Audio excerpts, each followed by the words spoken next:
I was sitting on my couch in my Denver apartment, scrolling through work emails on a Tuesday evening in early December when my phone buzzed. Travis, my brother. The message made my stomach drop. Send me your card details. Dad said you're paying for our Christmas trip to Aspen. Need it by tonight, resort deadline. I stared at the screen, reading it 3 times to make sure I understood correctly. I never agreed to this. I never even discussed this. My fingers flew across the keyboard. That's not happening. I never said I'd pay for anything. I tossed my phone aside, annoyed, but assuming I'd cleared things up. I went to bed thinking it was handled. The next morning, I woke to another text. Mom, don't be dramatic. I already. My heart pounded as I opened the full message from Linda, my mother. Don't be dramatic. I already booked everything on your card. You had the info saved on the family account from last year's group gift. It's just $12,000. You make good money and don't have kids. We'll pay you back after tax season. Just $12,000. I sat up in bed, my hands shaking. I hadn't authorized anything. I hadn't even known they were planning a trip. I grabbed my phone and opened my credit card app with trembling fingers. There it was. A charge for $12,447 to Alpine Luxury Resorts. Posted yesterday at 3:42 in the afternoon while I was in a client meeting. I called the resort immediately, barely able to keep my voice steady. The woman who answered was polite but firm. Yes, they had a reservation under my credit card for a week-long Christmas vacation. 6 people, my parents, Frank and Linda, my brother Travis, his wife Jessica, and their 2 kids, Emma and Noah. A luxury ski package with a non-refundable deposit. Their cancellation policy was strict, especially during the holiday season. The booking had been confirmed via email sent to my mother's address. I hung up and called my mom. She answered on the first ring, her voice bright and cheerful, like nothing was wrong. Mom, you used my card without asking me. That's $12,000 I didn't agree to spend. Oh, Brett, stop being so dramatic. It's family. We always spend holidays together. You're the only one who can afford it right now. Your father has been under so much stress at work. Travis and Jessica are barely making ends meet with 2 little ones. You're single. You have a great job in pharmaceutical sales. You don't have anyone depending on you. This is what family does. I felt heat rising in my chest. I have bills. I have my own life. I'm trying to save for a house. You can't just take money from me without asking. We're not taking anything. We'll pay you back after tax season when your father gets his bonus. Don't be selfish about this. Think about your nieces. They're so excited about this trip. Are you really going to ruin Christmas for 2 little girls? I closed my eyes, trying to stay calm. You had no right to use my card. I'm calling the credit card company to dispute this as fraud. The warmth vanished from her voice instantly. You do that, and you'll regret it. I have proof you agreed to this. Don't test me, Brett. She hung up. I sat there, stunned by the threat in her tone. But I wasn't going to back down. I called my credit card company's fraud department and explained the situation. An unauthorized charge made by a family member. The representative was sympathetic and professional. She opened a dispute claim. I'd need to fill out some paperwork, but they'd investigate. It would take 7 to 10 business days. I felt a small sense of relief as I hung up. At least I was taking action. At least someone was listening to me. I got ready for work, trying to push the whole mess out of my mind. An hour later, my phone rang. Travis. I almost didn't answer, but I picked up. What the hell is wrong with you? He was screaming so loud I had to hold the phone away from my ear. The resort just called me saying there's a fraud dispute on the reservation. They're canceling the entire thing unless it's resolved in 24 hours. Mom is crying. Dad is furious. What is your problem? My problem? You all stole from me. I never agreed to pay for this trip. That's bull and you know it. Mom said you offered. Stop lying to get out of it now. I never offered anything. Check your messages. I said no from the start. He hung up on me. Within minutes, My phone exploded with texts and calls. My dad left a voicemail, his voice cold and hard. "I can't believe you'd do this to your own family. We needed this trip. Your mother is crying in the bedroom. You've always been selfish, Brett, but this is too far. Even for you." More texts came in. Jessica sent a long message about how disappointed she was in me, how she thought I was better than this. My Aunt Sharon weighed in, saying I should be ashamed. I should be ashamed. My Uncle Paul sent a brief text. "Really? This is how you treat your parents?" Even my grandmother Dorothy called, her voice shaky. "Sweetheart, I don't understand what's happening, but your mother is very upset. Can't you just work this out?" I tried to explain to each of them, but no one wanted to hear it. They'd already decided I was the villain. By the end of the day, I had over 50 messages from various family members. All of them angry, all of them on my parents' side. I sat alone in my apartment that night, feeling the walls closing in around me. I'd tried to fix the problem, tried to stand up for myself. Instead, I'd made everything worse.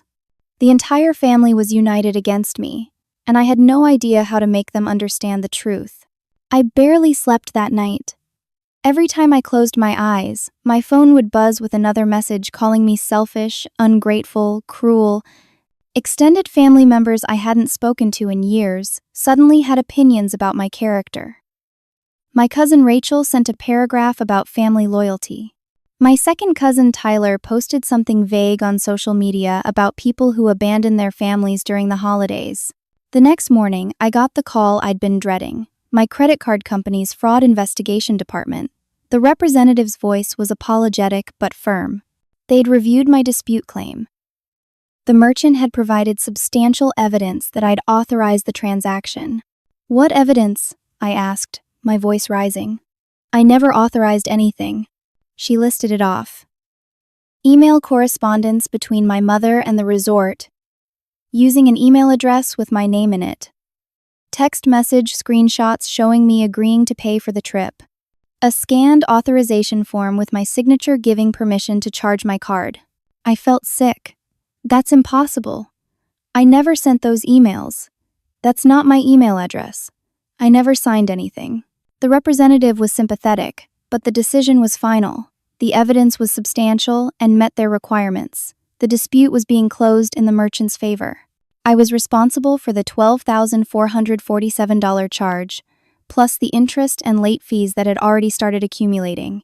I hung up and immediately called Amanda, a friend from college who'd gone to law school and now practiced family law. She listened to everything, taking notes. When I finished, she sighed heavily. "Brett, I'm not going to sugarcoat this. Proving forgery in a family financial dispute is extremely difficult and expensive. You'd need forensic analysis, expert testimony, legal proceedings. The cost would likely exceed the amount in question. And even then, banks rarely overturn their decisions once merchants provide documentation. You'd be spending $20,000 to recover $12,000, with no guarantee of success. So I'm just out the money? Realistically, yes. I'm sorry. The best thing you can do is pay it off and cut contact with these people. They clearly have no boundaries." But I wasn't ready to give up. I needed to see this so-called evidence for myself. I decided to confront my family in person. I drove to my parents' house in the suburbs, my hands gripping the steering wheel so hard my knuckles turned white. When I arrived, both my parents were there, along with Travis and Jessica. They were in the living room, surrounded by suitcases and winter gear, packing for their trip that was apparently still happening. "I need to see the evidence you gave the credit card company," I said, standing in the doorway. My mother looked up, her face a mask of hurt innocence. "Oh, so now you're accusing us of lying? Show me." She walked to the kitchen counter and picked up a folder. Inside were printed emails from an address called brettfamilyplanning@gmail.com. Messages to the resort confirming the booking and providing my card information. There was a scanned form with a signature that looked somewhat like mine, authorizing the charge. "This isn't my email address," I said, pointing at the screen. "I never created that account." Travis crossed his arms. "You're such a liar. Mom has screenshots of you agreeing to this." Just admit you're cheap and wanted to back out. Show me these screenshots. My mother pulled out her phone, her movements theatrical and wounded. She showed me a text thread that appeared to be from my phone number. Messages that said, "Yes, I'll cover the Christmas trip, just book it, and use my card on file, don't worry about it." But I never sent these. I looked closer at the contact information at the top of the thread. The phone number was off by 1 digit. The last number was a 7 instead of a 9. "This isn't my number," I said, pointing at the screen. "Look.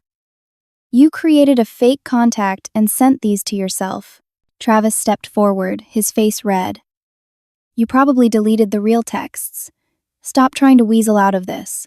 My mother's eyes filled with tears. "I can't believe my own daughter is calling me a criminal. I did this for the family. I wanted us all to be together for Christmas. Now you're trying to destroy us." My father, who'd been silent until now, stood up from his chair. His voice was low and dangerous. "Get out of my house, Brett.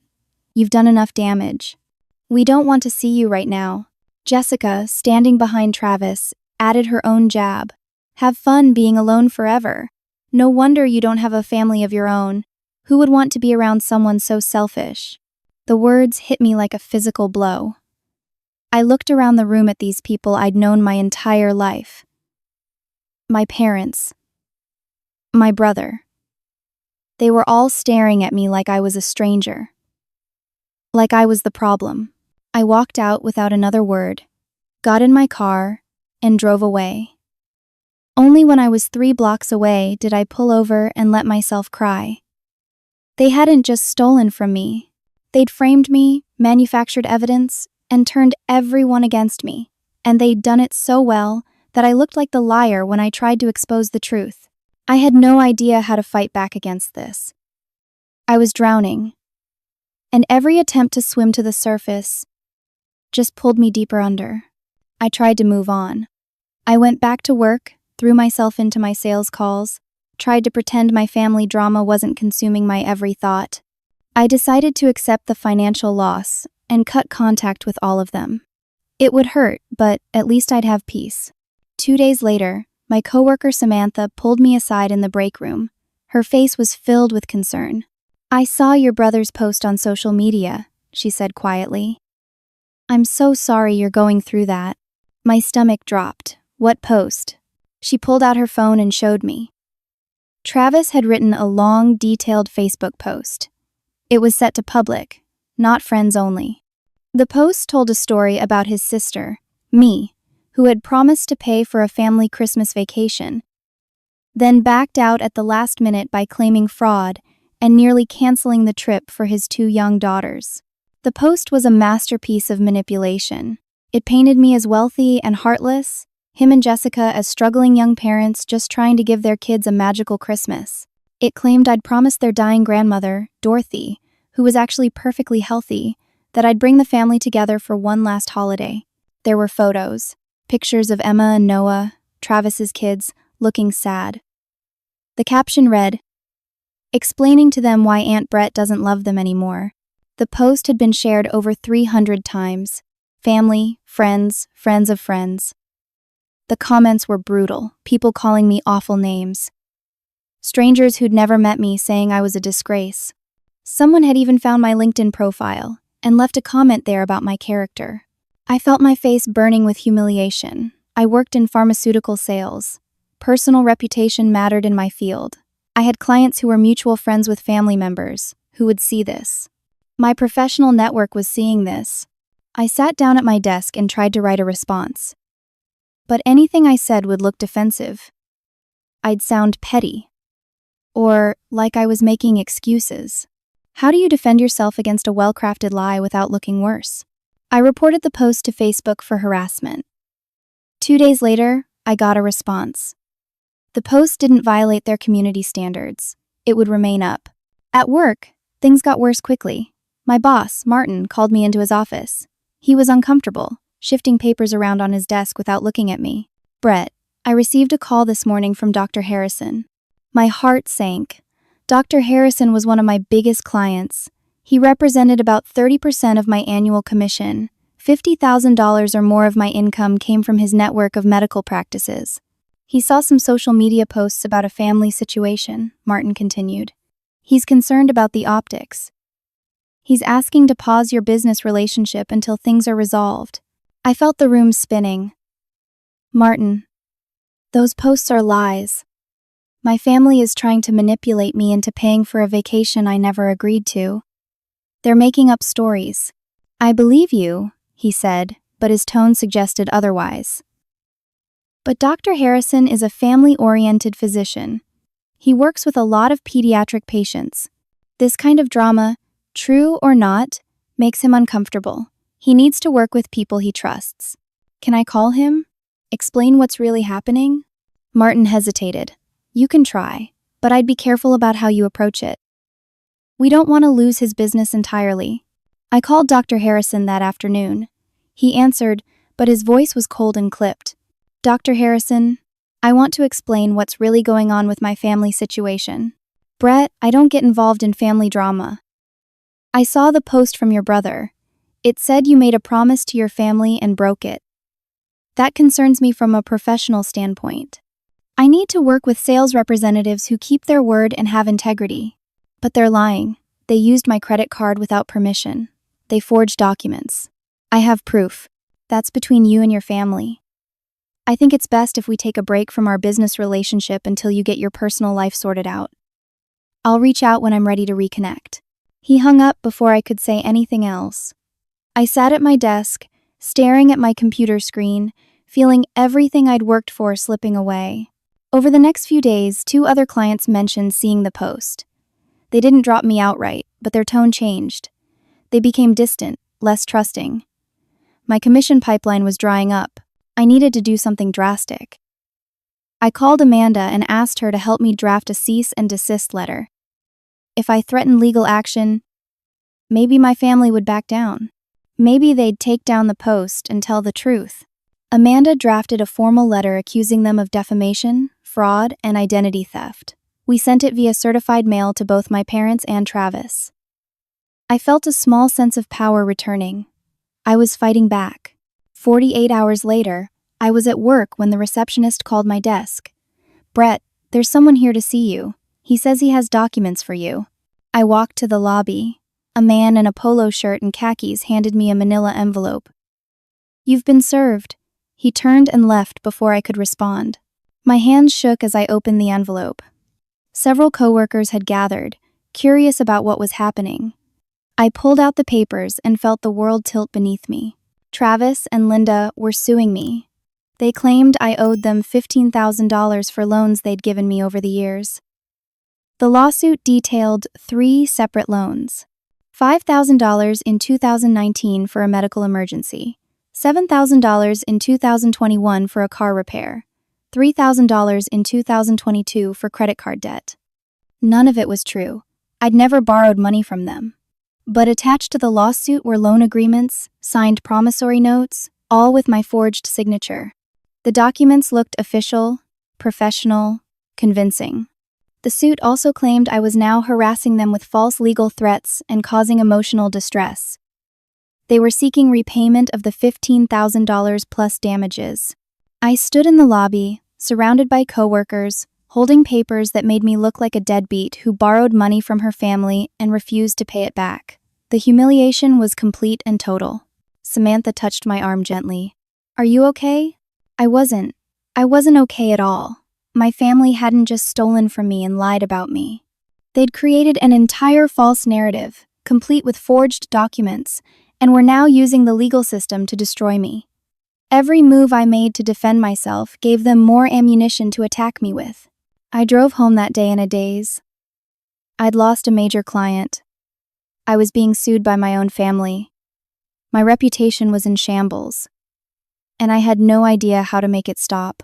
Amanda reviewed the lawsuit documents with a grim expression. We were sitting in her law office 3 days after I'd been served. The papers were spread across her desk. A roadmap of fabricated debts. These forgeries are sophisticated, she said, pointing at the promissory notes. They look legitimate. Fighting this is going to cost you thousands in legal fees.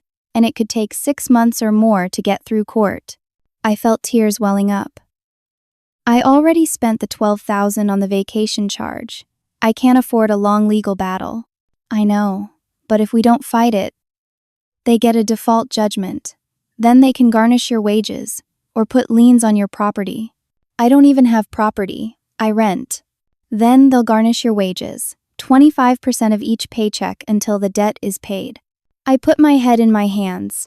How is this happening? How are they getting away with this? Because they're smart, Amanda said quietly.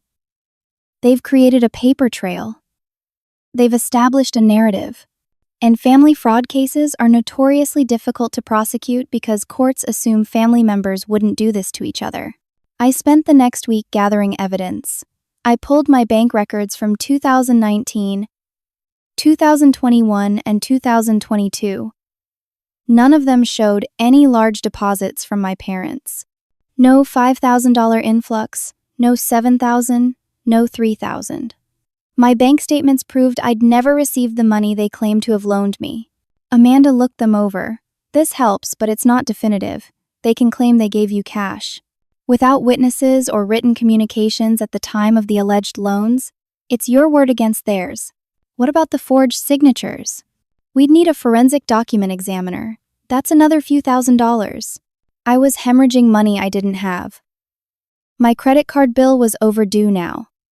The $12,000 charge plus interest and late fees had pushed my balance to nearly $13,000.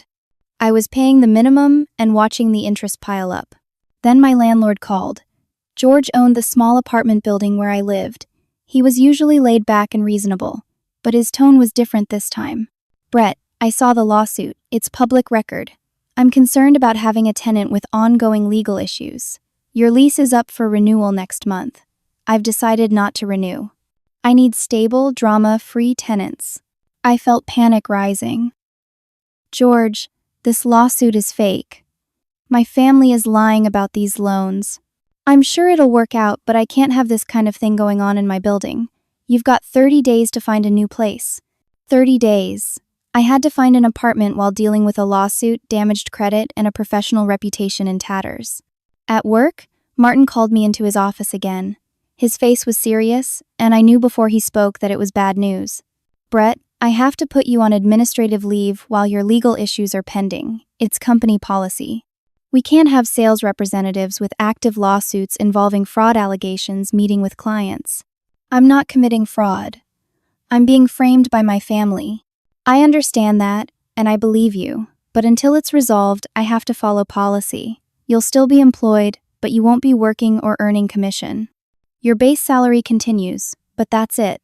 My base salary was $2,000 a month. My commission was what actually paid my bills. Without it, I couldn't afford rent, couldn't pay the credit card bill, couldn't pay for a lawyer. I was trapped in a financial spiral with no way out. I started looking for apartments, but every application came back denied. The lawsuit showed up on background checks. Landlords saw active legal proceedings involving debt and fraud allegations. No one wanted to rent to me. I reached out to extended family members, hoping someone would listen to my side of the story. I called my Aunt Sharon, who'd always been kind to me growing up. Aunt Sharon, I need you to know what's really happening. Brett, honey, I don't want to get involved in sibling drama. This is between you and your parents. I'm sure it'll work out. But they're lying. They forged documents. They're framing me. I'm sure everyone has their own version of events. I love you both, and I'm staying neutral. She hung up. I tried my Uncle Paul, my cousin Rachel, even some family friends. Everyone gave me the same response. They didn't want to get involved. They were staying neutral, which meant they believed my family's version of events. The only person who believed me was my cousin Kyle. But he'd been estranged from the family for years after his own falling out. He had no evidence to help me, no credibility with the rest of the family. I was alone, broke, and facing homelessness. Amanda was doing her best, but even she was starting to sound defeated when we talked about the case. Then things got even worse. I was sleeping on Amanda's couch because I couldn't find an apartment and my lease was up. It was 3 a.m. when my phone buzzed. A notification from the county court system. Linda had filed for a restraining order against me, a temporary order of protection claiming I'd been harassing and threatening the family. I opened the court documents with shaking hands. The petition detailed a pattern of harassment. My cease and desist letter was attached as evidence, framed as threatening language. My attempts to contact family members to explain my side were described as obsessive and frightening. Travis had provided testimony claiming I'd shown up at their house in a rage, which was a complete distortion of the day I went to see the forged documents. The temporary restraining order had been granted by a judge. I was now legally prohibited from contacting my parents or brother in any way. No calls, no texts, no emails, no in-person contact. I had to stay at least 500 feet away from their homes and workplaces. If I violated the order, I could be arrested. I could face criminal charges. Amanda read the order when she woke up that morning. Her face was pale. "Brett, this is serious. This restraining order will show up on background checks. It could affect your pharmaceutical sales license. The state board takes this kind of thing seriously. And if the order becomes permanent at the hearing, it stays on your record for years. When's the hearing? 2 weeks. We'll fight it. But understand what they've done here. They've created a legal framework where you're the aggressor and they're the victims. If you try to defend yourself or contact anyone to tell your side, you violate the order and you could go to jail." I sat on Amanda's couch, surrounded by boxes of my belongings that I'd pulled from storage. I had no home. I was on forced leave from work with no income. I had a lawsuit against me claiming I owed $15,000. I had a restraining order painting me as dangerous and unstable, and I was burning through my last few $1,000s in savings on legal fees. My family had systematically destroyed my life, and they'd done it so effectively that I had no way to fight back without making things worse. I'd gone from refusing to pay for a vacation I never agreed to losing everything I'd worked for. I'd never felt so helpless in my entire life. I spent the next week in a fog of depression and anxiety. I was couch surfing at Amanda's apartment. All my belongings crammed into her spare room. My savings account was nearly empty. I was still on administrative leave from work with no commission income. The restraining order hearing was in less than 2 weeks, and Amanda was doing her best to prepare a defense. The fake loan lawsuit was moving forward. Travis and Linda had hired an aggressive attorney who seemed eager to drag this out as long as possible. Every legal document that arrived felt like another nail in my coffin. I spent hours going through old photos, emails, and documents, desperately searching for anything that could prove the forgeries. I needed something concrete, something undeniable. But my family had been careful. They'd covered their tracks well. Then I remembered something. Jessica, Travis's wife, hadn't always been part of the family. She married Travis only 4 years ago. Before Jessica, Travis had been engaged to someone else. A woman named Heather. I barely remembered her. The engagement had ended badly, and the family never talked about it. I found Jessica's sister on social media. Danielle. I sent her a careful message, explaining that I was trying to understand some family history and asking if she knew anything about Travis's previous relationship. I didn't mention the lawsuit or the current situation. Danielle responded within a few hours. She suggested we meet for coffee. I was surprised by how quickly she agreed. We met at a cafe near Amanda's apartment. Danielle was around my age, with dark hair and cautious eyes. She ordered a latte and got straight to the point. "Why are you asking about Heather?" "I'm dealing with some family issues," I said carefully. "Financial issues. I'm trying to understand if there's a pattern." Danielle's expression changed. She leaned forward. "There is a pattern. Heather tried to warn people, but nobody believed her." My heart started racing. What happened with Heather? Danielle told me a story that made my blood run cold. While engaged to Travis, Heather had been approached by Linda about a family business opportunity. Linda claimed Frank was starting a consulting business and needed investors. Heather put in $20,000 from an inheritance her grandmother had left her. The business never existed. When Heather asked for her money back, Linda and Travis produced documents showing Heather had donated the money as a gift to the family. Partnership agreements Heather never signed. Legal papers with her forged signature. When Heather pushed back and demanded the truth, they threatened to sue her for harassment and defamation. Heather eventually gave up. She broke off the engagement and walked away to save her sanity. The family told everyone she was unstable and had made up the story because she was angry about the breakup. "This is exactly what they're doing to me," I said, my hands trembling around my coffee cup. Danielle reached into her purse and pulled out a business card. Heather kept everything. All the documents, all the emails, all the threats. She's been waiting for someone to believe her. "Call her." I contacted Heather that night. We met the next day. She was in her late 30s, with tired eyes and a wary demeanor. She brought a folder stuffed with papers. "I've been waiting 4 years for someone to reach out," she said. "I knew they'd do this to someone else eventually." She showed me everything.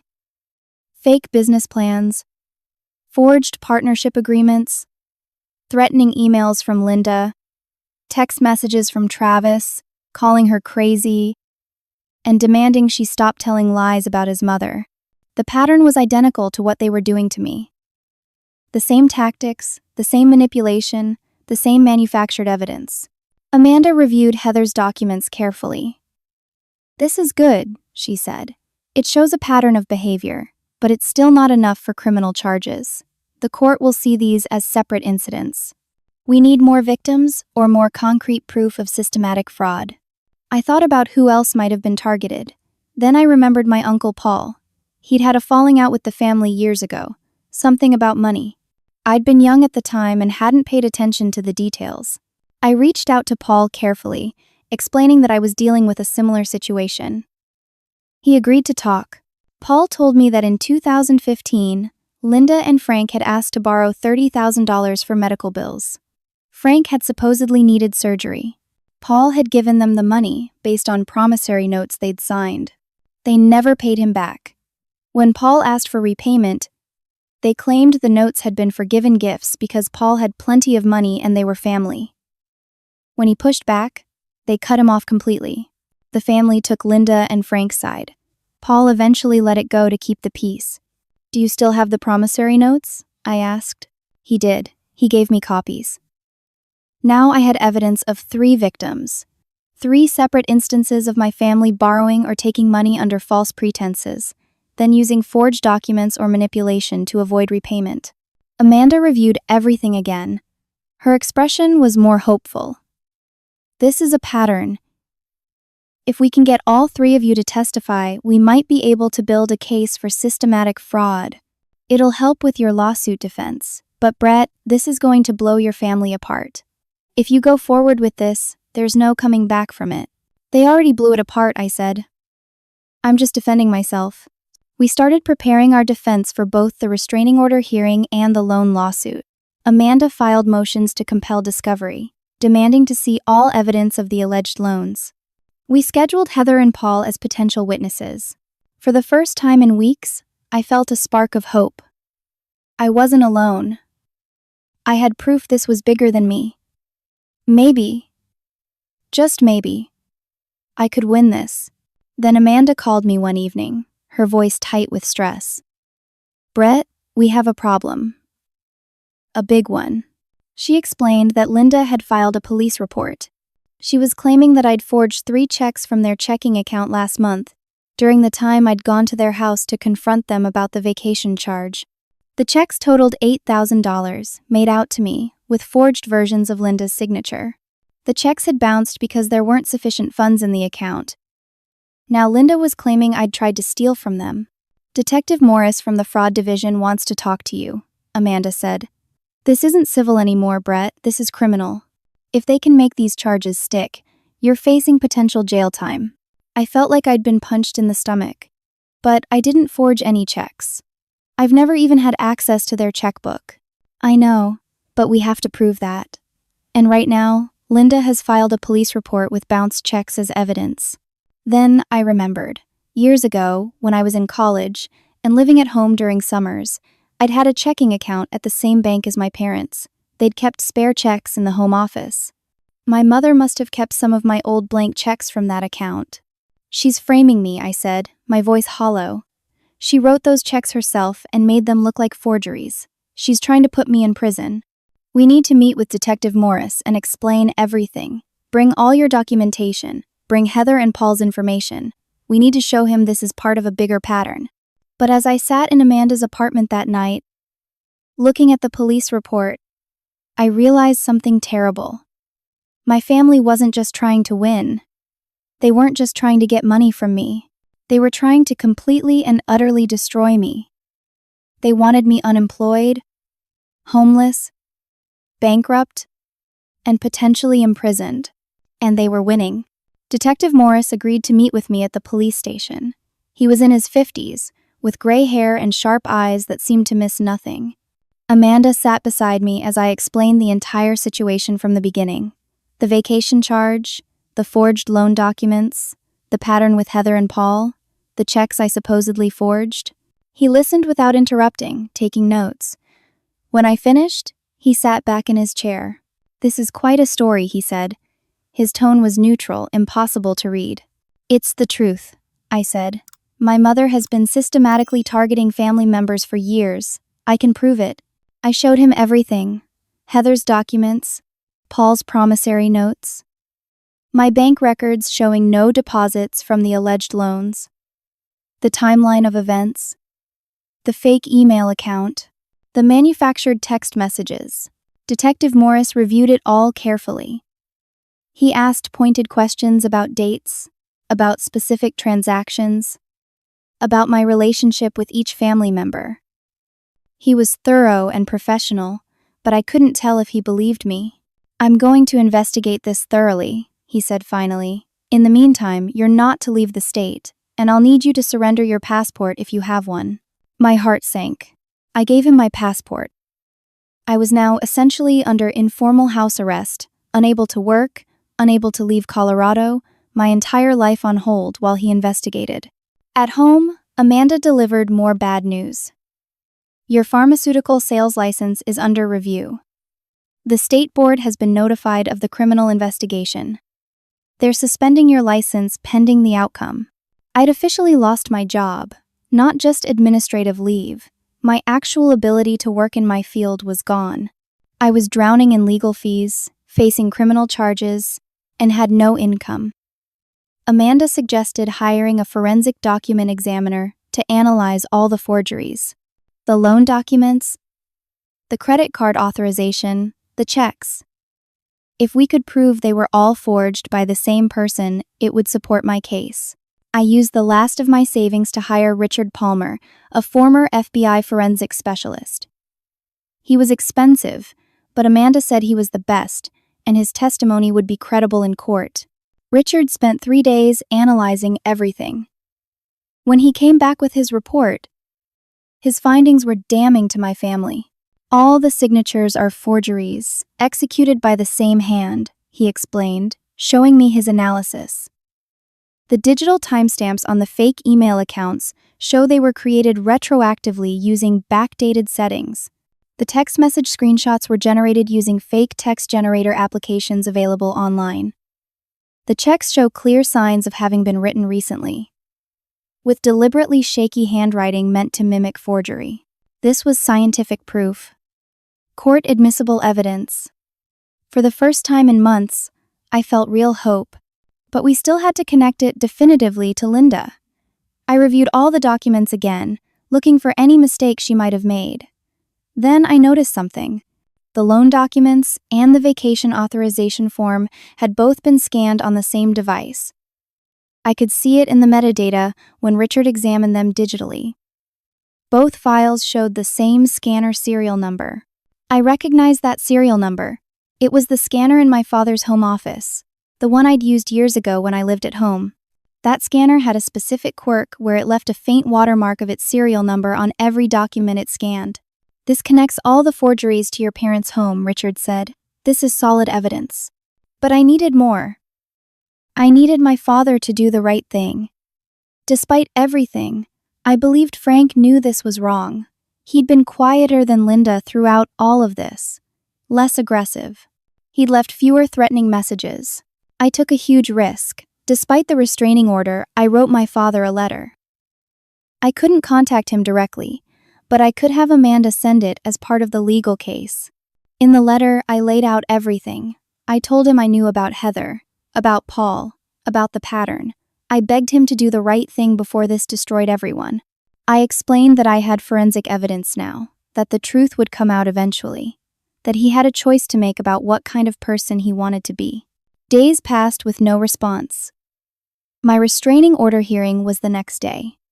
My criminal hearing was scheduled for the following week. I prepared myself for the worst. The night before the criminal hearing, I was sitting in Amanda's living room, reviewing my testimony one more time. My phone buzzed with an email notification. The sender was listed as anonymous. No identifying information anywhere in the header. I opened it with shaking hands. The email contained video files, security camera footage from my parents' house. The timestamp showed dates from the past few months. I clicked the first file. The video showed Linda at their home computer, creating the Brett Family Planning email account. The timestamp showed it was created 2 days before the vacation booking was made. Another video showed her practicing my signature on multiple pieces of paper, comparing it to an old document she had with my real signature. The next video showed Linda and Travis in the living room, talking. The audio was clear. "We need to make this look legitimate," Linda was saying. "She's not going to just pay for it willingly, so we'll book it and deal with her reaction later. If she fights it, we'll make her look like the bad guy." Travis nodded. "I'll post on social media. Make her look selfish. That'll hurt her professionally." The final video was the most damning. Linda at the kitchen table, carefully writing out checks from my old checkbook. She was using her left hand to make the writing look shaky and forged. She looked up at the camera at one point and smiled. She had no idea it was recording. Attached to the email was a typed note. No signature, no identifying information, but I knew who it was from. "I'm a coward. I should have stopped her years ago. She did this to Heather. She's done it to others. I'm afraid of her, but I can't let her destroy you. This is everything you need. I'll deny sending it if asked. I'm sorry." My father had sent me the evidence. Video proof of every lie, every manipulation, every forged document. It was all on their home security system that Linda didn't even know was recording. I immediately forwarded everything to Detective Morris and Amanda. Amanda called me 5 minutes later, her voice breathless. "Brett, this is it. This is everything we need. The videos are timestamped and authenticated. There's no way to dispute this." Detective Morris called the next morning. "I've reviewed the security footage. I've also had our tech team authenticate it. This is legitimate evidence. I'm calling the prosecutor immediately." Within 48 hours, everything changed. The criminal charges against me were dropped completely.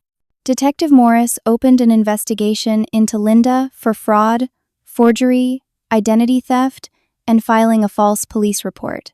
My restraining order was immediately dissolved. Not only was it lifted, but the judge apologized to me in court for the temporary order having been granted in the first place. Amanda filed to dismiss the civil lawsuit with prejudice, meaning it could never be filed again. We countersued Linda and Travis for fraud, defamation, and emotional distress. The dollar amount we requested was $75,000. I filed complaints with my credit card company using the new evidence. They immediately reversed the $12,000 charge, refunded me the full amount plus all the fees and interest. They also flagged Linda's information in their fraud database. I sent the forensic report and security videos to Alpine Luxury Resorts. They banned Linda from all future bookings and pursued their own fraud claims against her. I contacted Travis's social media post with screenshots of the security footage showing him and Linda planning the defamation campaign. Facebook immediately removed the post for false information and harassment. Travis's account was suspended for 30 days.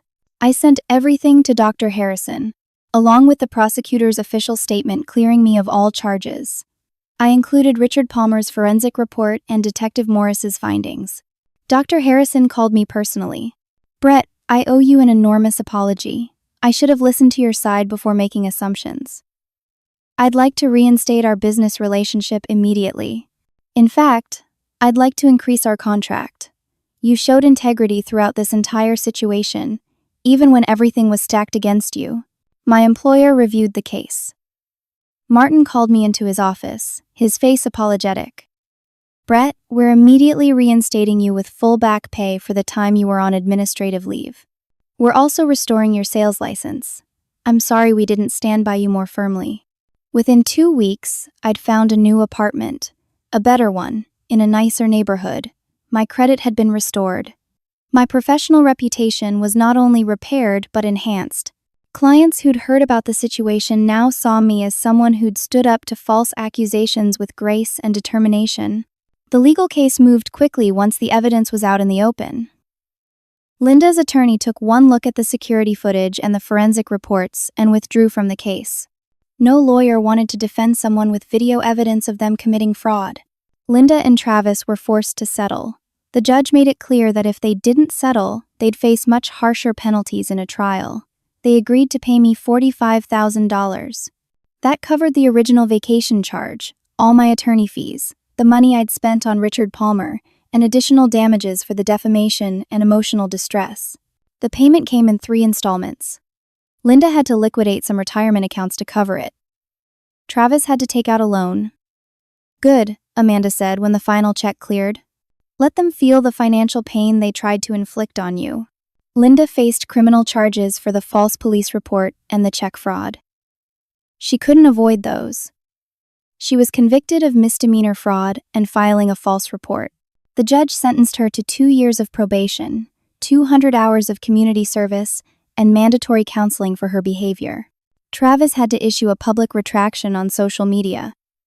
He posted an apology, admitting he'd lied about me, that I'd never promised to pay for the vacation, and that he and our mother had fabricated evidence.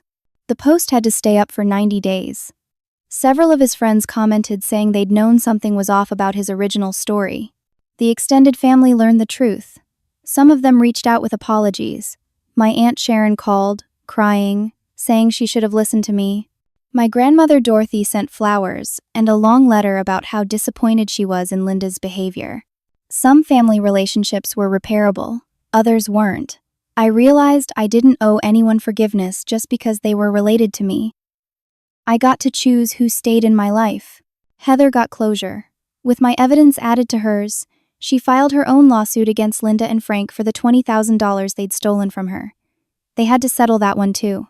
Heather sent me a thank you card that made me cry. "You gave me my dignity back," she wrote. "I thought I'd never be believed." Uncle Paul also got his money back. Linda and Frank had to repay the $30,000 with 10 years of interest. Paul told me he never thought he'd see that money again. "You did more than just fight for yourself," he said. "You fought for all of us." My father, Frank, divorced Linda 6 months later. He reached out to me through Amanda first, asking if I'd be willing to talk. We met at a neutral location, a coffee shop halfway between our homes. He looked older, tired. The guilt was written all over his face. "I don't expect you to forgive me," he said. "I enabled your mother for years. I knew what she was doing. I should have stopped her after Heather. I should have protected you. I was afraid of her, and that's not an excuse. I'm a coward." "You sent me the videos," I said. That took courage. Too late, though. Years too late. Our relationship is complicated now. He's in therapy, genuinely trying to understand his role in everything. We talk occasionally. I've set firm boundaries. I don't know if we'll ever be truly close again, but I've left the door open slightly. He's trying, and that counts for something. Travis and Jessica divorced within a year. Jessica finally saw Travis for who he really was. She reached out to me with her own apology, saying she'd been manipulated too. I don't know if that's entirely true, but I appreciated the gesture. I established clear boundaries with every family member. I created a new chosen family of friends and people who genuinely cared about me. Amanda became more than just my lawyer. She became one of my closest friends. Kyle, my cousin who'd believed me from the start, became a regular part of my life. Professionally, I thrived. That year became my highest earning year ever. Dr. Harrison's renewed trust brought in other clients. People respected how I'd handled the situation. My reputation was stronger than it had ever been. The following year, I bought my house. The dream I'd been saving for before all of this started. A small 3-bedroom craftsman with a yard and a front porch. I closed on it in November, a year after the whole nightmare began. This past Christmas, I hosted dinner at my new house. Not my parents, not Travis, but Amanda, Kyle, Heather, Paul, and several other friends who'd become my real family. We cooked together, laughed together, and enjoyed a drama-free holiday. As we sat around the table, Amanda raised her glass. To Brett, who taught us all what real strength looks like. To family, I said, looking around at the people who'd stood by me. The one you choose. I learned something crucial through all of this. Family doesn't have a right to abuse you just because you share DNA. Saying no isn't selfish. Protecting yourself isn't cruel. Setting boundaries isn't mean. Some people, even parents and siblings, are toxic. They have to be removed from your life, or they'll destroy it. I learned to trust my instincts. When something feels wrong, it probably is. When someone shows you who they are, believe them the first time. I learned that standing up for yourself, even when everyone tells you you're wrong, is sometimes the only option. The pain was real. The betrayal cut deep, but the freedom on the other side was worth fighting for. I deserve respect. I deserve honesty. I deserve people in my life who treat me with basic human decency. So do you. Now I want to hear from you. Have you ever had to set boundaries with toxic family members? How did you handle it? What would you have done in my situation? Leave a comment below and share your story. Your experience might help someone else who's going through something similar. If this story resonated with you, please hit that like button.